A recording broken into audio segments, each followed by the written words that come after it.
separados da comunidade de Israel e estranhos das alianças da promessa. Ele está falando daquele povo de Éfeso que estava nessa condição, sem Cristo, afastado do amor de Cristo. Aquele povo adorava uma deusa litiana, que todos nós conhecemos e sabemos. Aquele povo estava caminhando para o desordem, para o inferno. Aí chegou a graça, o apóstolo Paulo está ensinando para Timóteo que a graça precisava estar ali naquele lugar, naquela igreja, naquele povo. Ele estava ensinando Timóteo como o pastor daquela igreja precisava conduzir aquele povo, ensinar aquele povo que pela graça pessoal não é por causa da cruz de Deus. É presente de Deus para nós. Presente, graça é um presente que nós não merecemos, como já foi dito. Nós não merecemos nada. Muitas vezes nós ouvimos falar, pastor fulano é homem de Deus, pastor ciclano é homem de Deus, nós somos falhos, pecadores, nós somos homens, o que é poderoso, o que é soberano, o que é glorioso em Jesus Cristo. Nós não somos nada, nós somos apenas servos e precisamos nos colocar como servos na presença de Deus, para que Deus, na sua infinita graça, nos use para poder estar aqui pegando a palavra dele. Muitas vezes o homem se acha alguma coisa na presença de Deus, mas não é, nós não somos nada. Nós somos servos, servos daquele que serve, aquele que está disposto a servir. E muitas vezes nós abandonamos essa vida que Deus nos deu. Nós renegamos essa graça maravilhosa que Deus nos deu. Nós às vezes não entendemos qual que é o propósito, qual é a boa, perfeita e agradável vontade do Senhor para nós. Às vezes até procuramos por alguma coisa que a vida não tem. Nos irritamos por tão pouca coisa. Muitas vezes nós esquecemos aquele sacrifício ali na cruz do Calvário. Esse mesmo apóstolo Paulo que está aqui escrevendo essa carta, ele foi alcançado pela graça, pela misericórdia de Deus. E todos aqui sabem a história do apóstolo Paulo. Ele era um terrorista, um assassino, um homem que matou várias famílias. Mas quando a graça o alcançou, jogou ele no chão. Ele ficou cego. Aí o Senhor teve misericórdia da vida dele e disse: olha, vai acontecer assim, dessa forma não vai acontecer. Você vai encontrar uma pessoa que vai orar por ti. E você será restabelecido a sua visão. Muitas vezes nós estamos precisando que alguém olhe por nós para que seja restabelecida a nossa visão. Não é essa visão que eu estou contemplando com o irmão, mas é a visão espiritual. É a visão de que alguém está lá fora precisando de um abraço, de uma palavra. Está precisando que nós nos dispusemos a fazer a obra de Deus. Por que muitos estão lá fora deixando de servir a Cristo? Muitos estão entristecidos e não querem nem mais ir para a igreja. Por que está acontecendo assim? Por que tantas pessoas têm abandonado o ministério? Têm entristecido? Será, irmão, que essa graça que nos alcançou verdadeiramente está dentro de nós? Se nós colocarmos os nossos joelhos no chão e perguntar ao Senhor: Senhor, a tua graça me alcançou, mas eu estou, Senhor, de acordo para receber essa graça do Senhor. A minha vida, Senhor, está no teu altar para que o Senhor possa derramar essa graça para a minha vida. Será, Senhor, que eu estou há tanto tempo indo na igreja? Será que eu estou há tanto tempo indo nos cultos de oração, de busca do poder do Espírito Santo? Mas verdadeiramente esse Espírito Santo está dentro de mim, me mostrando que eu sou pecador, me mostrando que eu preciso transformar a minha vida, me mostrando que eu preciso tomar uma decisão para Cristo. Não adianta, irmãos, nós estarmos aqui, nós estamos perdendo tempo se nós estivermos aqui sentados, mas estivermos longe de Cristo, longe dessa graça. Nós vamos ficar aqui falando, como se estivéssemos falando pelas paredes. Se não há conversão, se não há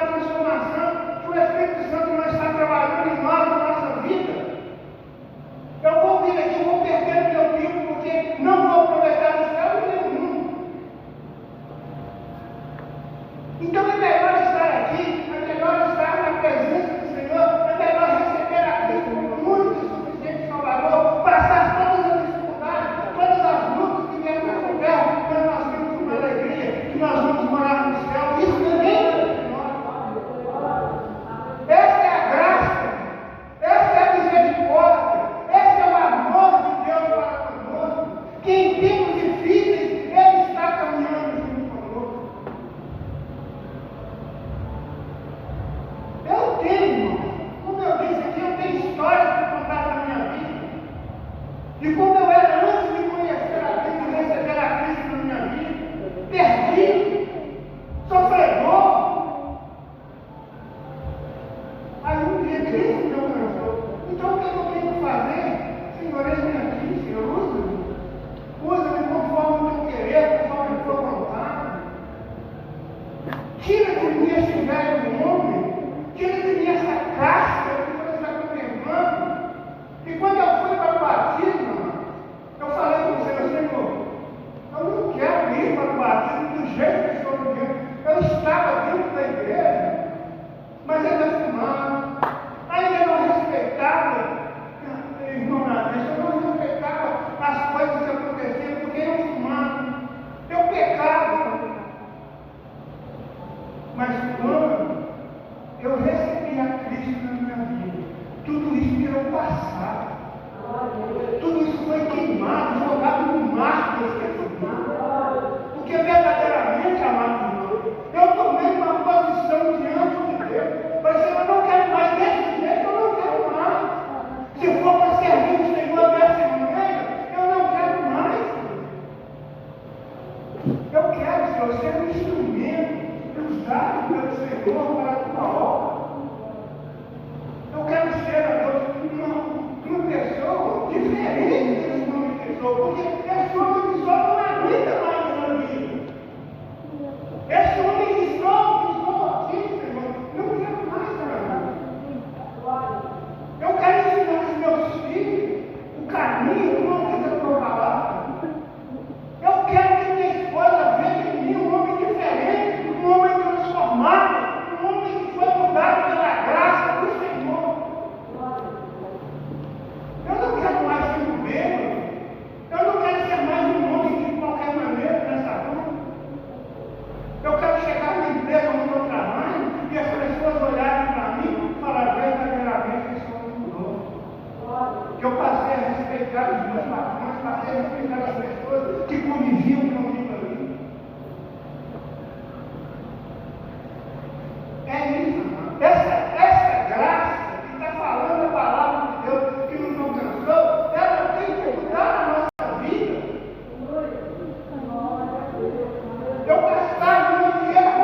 levanta com força.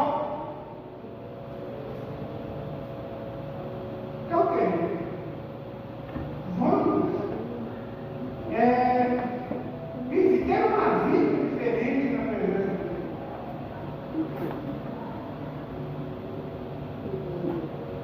O Senhor nos chamou para viver uma vida de bênção na presença de Deus, para viver uma vida de transformação na presença de Deus.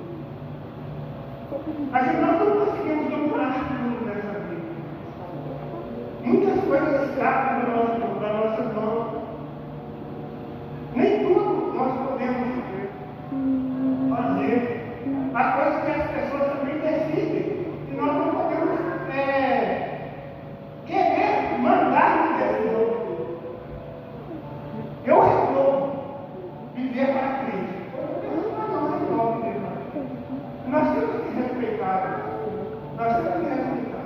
Sabendo que mesmo que a pessoa está errada, mas nós precisamos respeitar. Deixar o tempo do Senhor agir na vida daquela pessoa. Para mostrar que nós temos a sabedoria de estarmos vivendo em Cristo Jesus.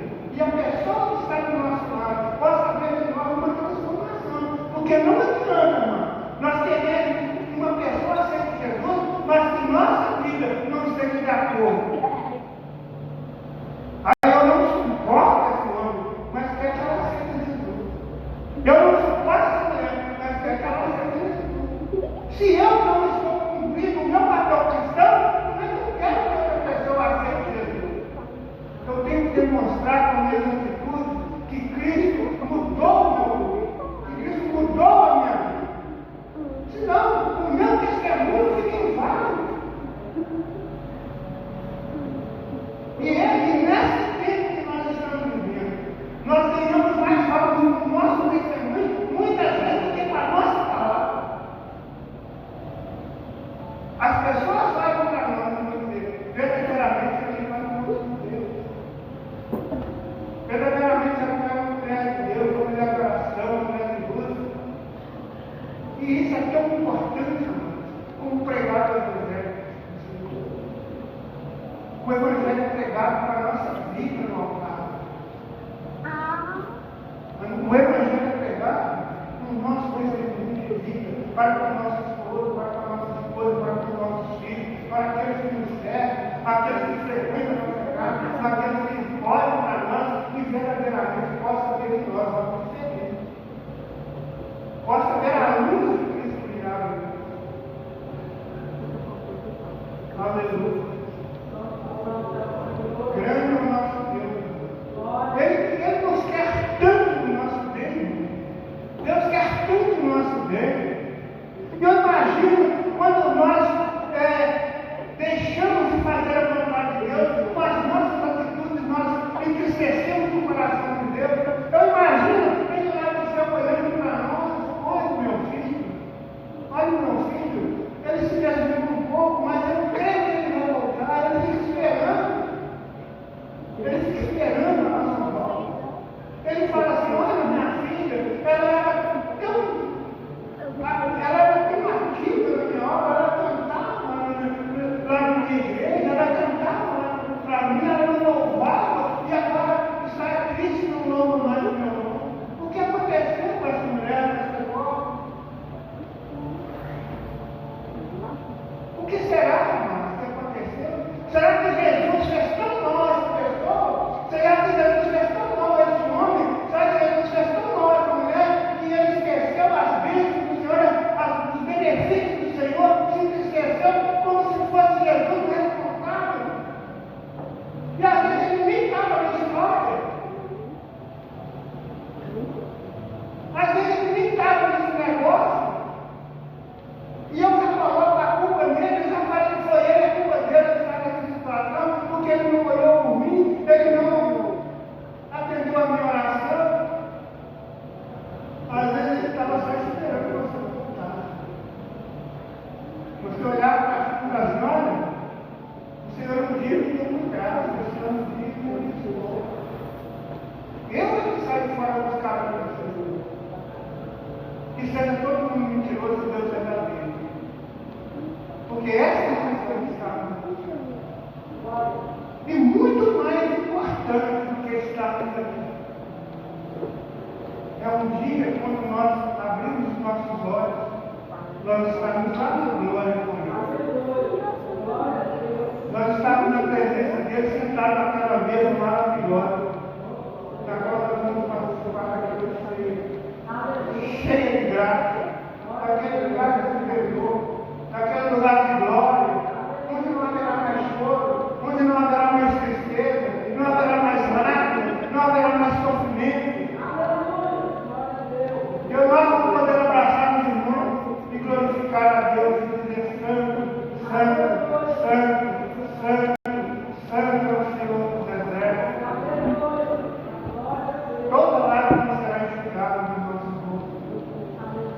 Às vezes nós choramos, né? Se falarmos aqui que não choramos, nós somos mentiros.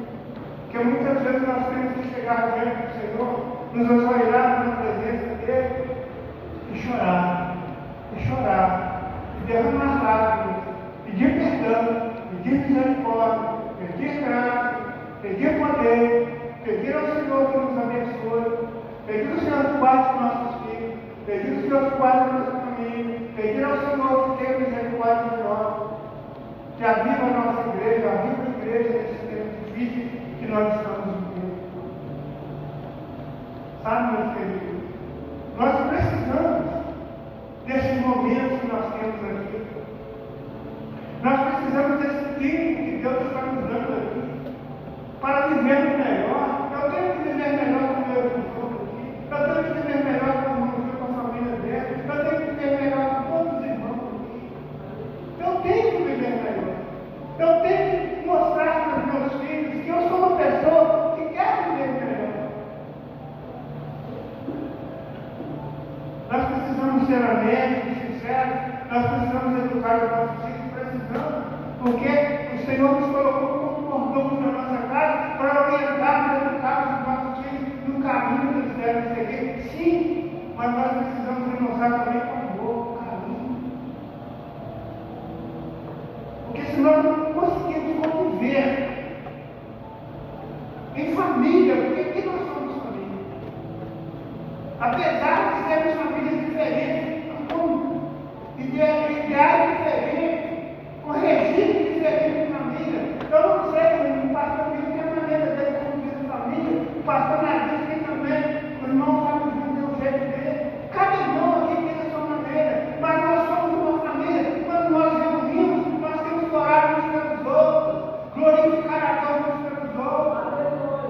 Porque se não for dessa forma, nós não vamos alcançar a graça de Deus, nós não vamos alcançar o reino de Deus.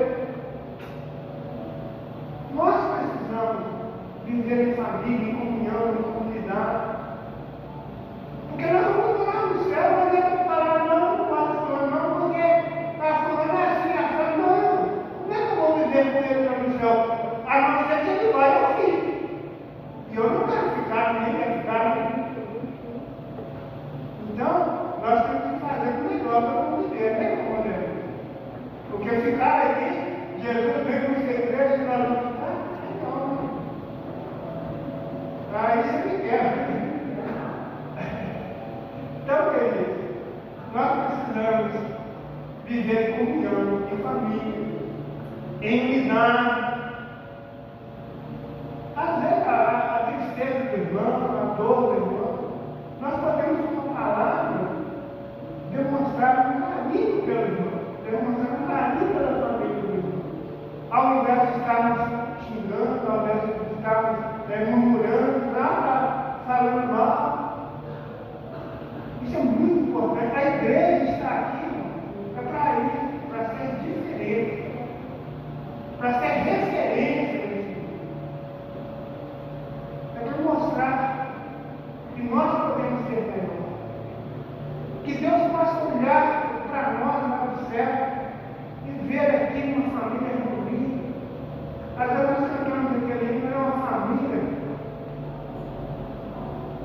né? É um ciclo que vai acontecendo, né? Sai um, chega outro, o Senhor recolhe alguns, outros vêm, né? Então, a igreja vai caminhando, e a igreja vai glorificando a Deus na vida. Mas para a igreja primeiro precisa estar dentro da palavra. A palavra é o nosso norte, é a nossa direção. Amém? Eu quero agradecer a minha oportunidade, que Deus abençoe a vida dos irmãos, e eu quero